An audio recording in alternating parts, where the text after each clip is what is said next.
Welcome, friends.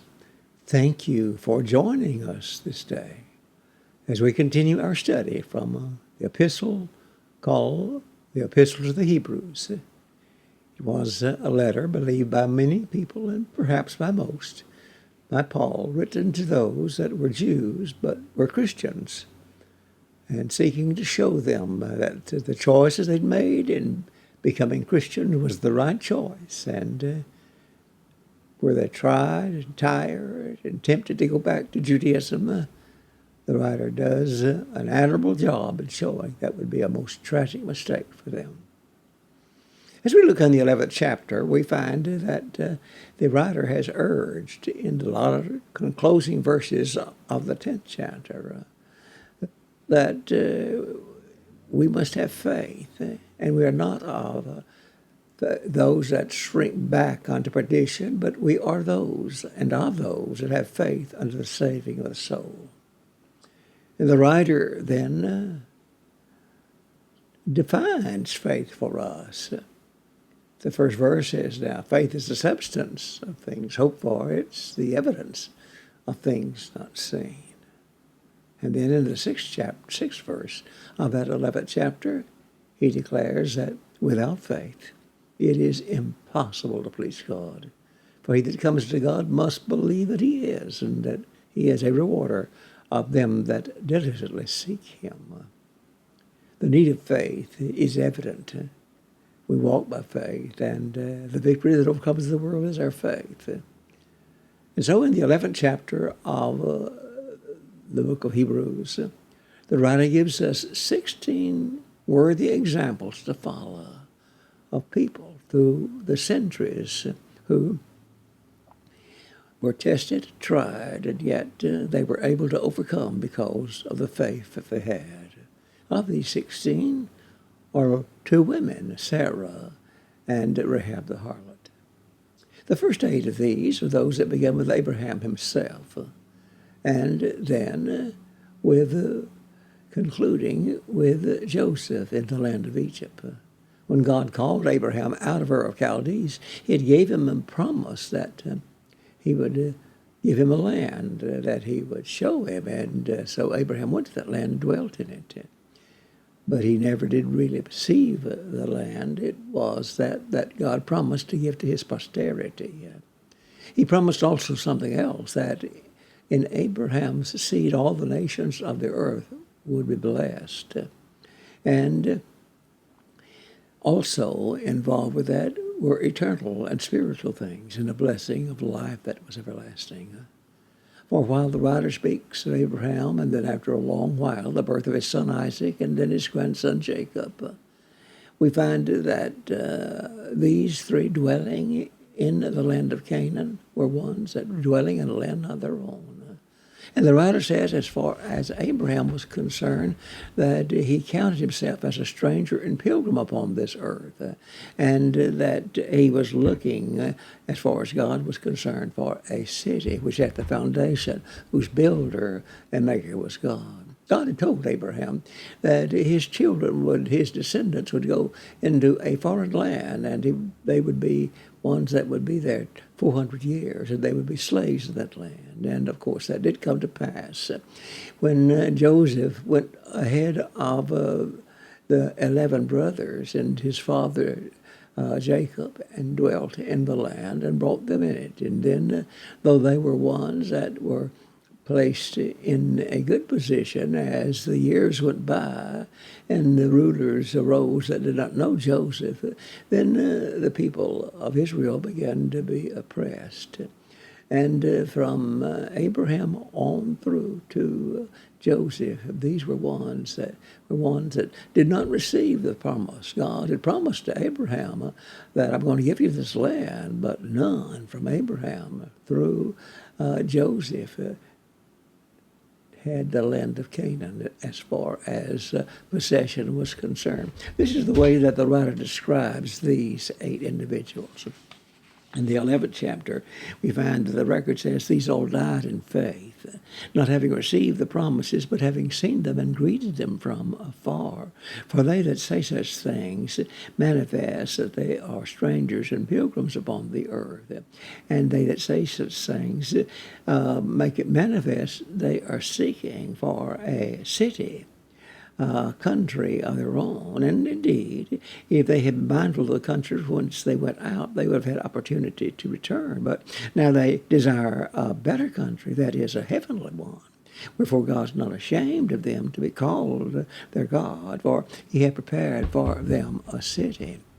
And so these that were from Abraham to Joseph received neither one of the promises that God had made. They never had land to call their own in the land of Canaan, and that promised seed of Abraham that would be a blessing for all the world still was that was in the future. Yet they died in faith, and they believed that God was going to be one that would provide for them the things he promised he would, and give to them the promises he had given to Abraham. The next 6, or the next 8, are those that begin with Moses and conclude with David, Samuel, and the prophets. And as we look at those, we find that these individuals, beginning with Moses, were ones that made their trek back to the land of Canaan. And though Moses was not allowed to go over, those that entered the land under the leadership of Joshua, after conquering the land, defying and destroying the enemies who were there, Joshua divided the land among them. They had land of their own. They were a nation of their own. And they had received that promise, but the promise that God had made to them, that they would be ones that would be blessed in the seed of Abraham, that blessing had not yet come. And as we've said already and looked at them, they were ones that accounted that they were pilgrims and strangers upon this earth, and they were ones that were desiring a better country that is an heavenly one. And God had prepared for them a city. And then as we look from David and Samuel on, there were many that gave also their testimony and witnesses of faith. 1,000 years from the time of David until the people that lived in the first century. And still, these individuals were living in the land of Canaan. Yes, they had it as their own. And Paul was writing to those that had seen indeed the Christ come, the one that the seed was Abraham, and would be a blessing for all of them. And yet the record says of these individuals that had lived and had seen the blessings of possession of the land, that these individuals were ones that, having had witness borne to them by their faith, they received not the promise, God having provided some better thing concerning us, that apart from us they should not be made perfect. And so those individuals were ones that, though Christ had come, there was still yet something that was remaining.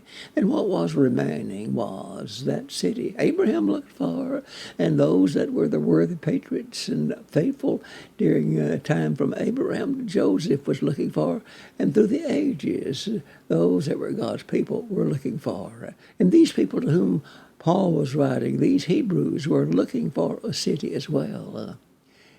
In the 13th chapter, Paul mentions that. And these individuals were living in the latter part of that 60th years, toward getting close to 66, 67. And time was perilously close, in which the city that was the holy city to them, and that was the capital, and had been for hundreds and hundreds of years, it would be that soon would be destroyed. And that beautiful temple that Herod had made, and he spent many, many years in the building of it, that city and that temple would be destroyed. But the writer reminds them in the 13th chapter these words, For we have not here an abiding city, but we seek after that city that is to come. Jerusalem was not an abiding city. That was at the center of their affections and their hopes. Their hopes lay in the promise that God had made to Abraham long before, the city that Abraham was looking for, and the city that the people during that era from Abraham to Joseph was looking for, and those from Joseph to David were looking for, and those from David to the people of the first century were looking for, and the city that the people from the first century until the present day, we are looking for a city. And the Hebrew writer said, we seek after the city that is to come.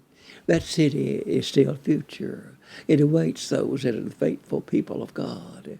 And it comes at the end of this world. In the book of Revelation, the 19th chapter, John says, he saw a great white throne, and him that sat upon it, from whose face heaven and earth fled away, and there was found no place for them.